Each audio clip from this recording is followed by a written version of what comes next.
Hey Alan, it works out well that my son is taking this class. I just jumped in his class and I'm going to walk you through it.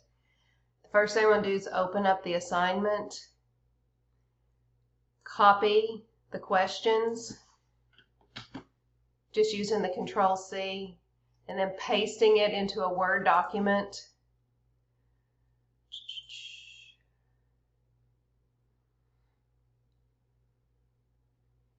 I should have opened this up before I got on here. Sorry about that. So I'm going to put it in the Word document, hopefully, and then answer the questions. Once you've got that done, they can rename it.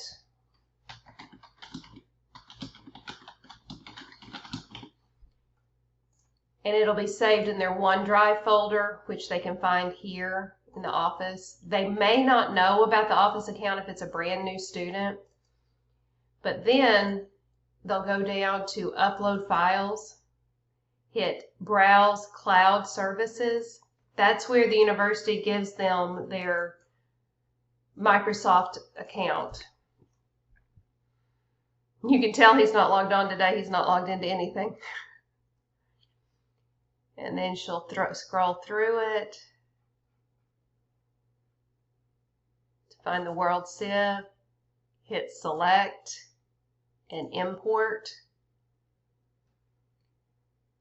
And then she should hit Submit, but I just hit Save Draft so that I could show you what it does then. Then it'll pop it up. You can click on this link to download it, or the document will be over here like this.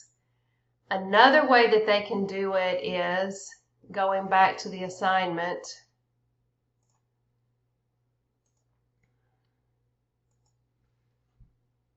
Whoops, it's just going to do, let me go to the next one.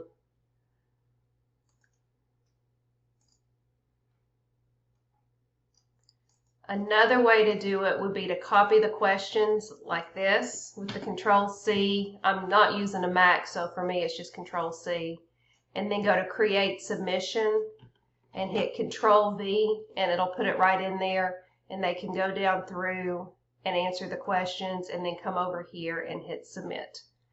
So that's the two different ways that you can do an assignment like this. And it's just up to the student how they want to do it. My preference is to have the Word document like this, because when they submit something as a Word document, you can play with it a little bit more and give it more comments. But that's all I've got. If you got any more questions, send me an email. Have a good night.